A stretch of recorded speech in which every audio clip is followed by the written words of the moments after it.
From Caitlin Clark and Simone Biles to a new hockey league, women's sports had a pivotal year. Record numbers of basketball fans filled arenas to watch the rookie seasons of Caitlin Clark and Angel Reese unfold. Simone Biles captivated the world at the 2024 Paris Olympics. Coco Gauff made women's tennis history. It was all part of a pivotal year for women in sports, financially and culturally, and after a steady rise in popularity and reach in recent years, the women's game is more valuable than ever. Clark's just moved the needle of the global movement of women in sports, said softball great and Olympic gold medalist Jenny Finch, and what a thrill it's been to be able to see her rise. The consulting firm Deloitte estimated in November 2023 that women's sports would generate more than $1 billion in global revenue this year for the first time ever, which the company said is up about 300% from its last estimate in 2021. Skyrocketing viewership and corporate sponsorships were major factors. The WNBA in July signed a historic 11-year media rights deal with Disney, Amazon Prime, and NBC valued at about $200 million, a jump from about $60 million currently. Players hope higher salaries and a greater share of revenue could be on the horizon as parity, star power, and competition in the WNBA continue to grow. The WNBA had its most-watched regular season in 24 years and best attendance in 22 seasons, and Commissioner Kathy Engelbert said in a recent State of the League address that players are getting a lot more marketing deals, turning them into household names. That includes Las Vegas star Aya Wilson, who had one of the most dominant seasons in WNBA history, and Clark, who set numerous rookie records. The decisive Game 5 of the WNBA Finals between the New York Liberty and the Minnesota Lynx drew an average of 2.2 million viewers, peaking at 3.3 million, which made it the most-watched WNBA game in 25 years. We've been growing in popularity, endorsements, media rights, all of those things, said Amira Rose Davis, a sports historian and assistant professor at the University of Texas at Austin. This period is one of rapid acceleration, Davis continued, where all that growth seems to switch into overdrive, where the deals are getting bigger, where the visibility is stretching out. Clark, the sharpshooting Indiana guard, became a phenomenon when she played at Iowa, capitalized on a foundation laid by hoop stars such as Diana Taurasi, Candace Parker, and Wilson, and turbocharged the visibility of women's basketball. Ticket sales to Indiana Fever games were up 182% in 2024 from the previous season. The Fever also shattered the attendance record of 13,398 set by the Liberty in 1998, with around 16,084 tickets sold per game. And games featuring Clark and her on-court rival Reese of the Chicago Sky prompted social media debates about basketball, race, and culture. Something that I always try to do with me was rise and elevate the game, said Finch, now an advisor for the Athletes Unlimited Softball League. And that's what Clark's doing and her teammates.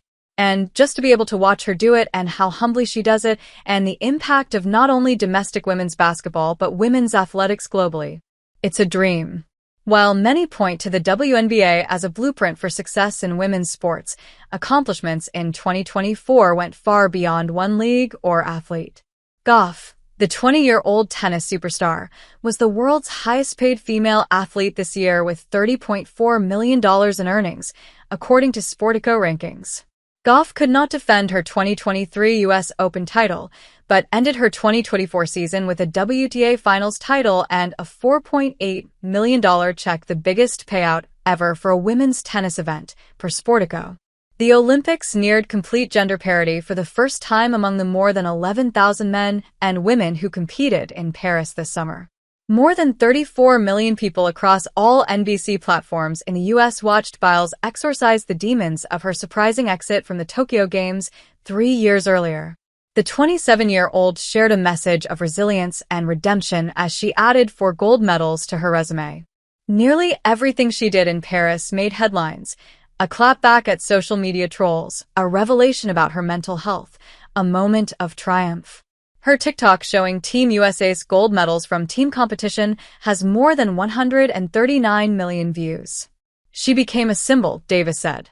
Whether you wanted to symbolize her as persevering, or talking about mental health or refusal, the politics of refusal. or whether you wanted to symbolize her as being a quitter, being everything that you're bemoaning about the country.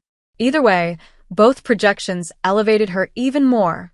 And as Goff and Biles soared, other women's leagues leveraged that visibility. The Pro Women's Hockey League brought in 392,259 fans during its inaugural regular season, highlighted by a women's hockey record crowd of 21,105 at the home arena of the NHL's Canadiens for a Montreal-Toronto matchup. The league also reached sponsorship deals with Scotiabank, Air Canada, and Hyundai. The PWHL's strong first season showed its organizers and players that there's an appetite for women's sports, so much so that there are hopes to expand from 6 to 8 teams in 2025. For many of us that have been in the game for so long, it's emotional to think about where the game's come from, where we've come to, said Jana Hefford, the league's senior vice president of hockey operations. We spent a lot of time reading research and all these things that suggest the time is now and that the fandom is there. And to be able to live that and feel it in real time was pretty special. Keith Stein and Justine Siegel want to capitalize on the women's sports landscape too. Siegel, a former baseball player and coach, partnered with Stein, a lawyer and businessman, to create the Women's Pro Baseball League, which last month announced plans to launch in 2026 as a 6-team circuit for female players. It will be the first pro league for women since the All-American Girls Professional Baseball League dissolved in 1954. Leagues like the WNBA and National Women's Soccer League have done a lot of the heavy lifting, Stein said, and they're part responsible for the moment we're having right now where women's sport is a phenomenon. I think there's, in some ways, a lot more momentum behind the development of professional women's sports leagues than for men's.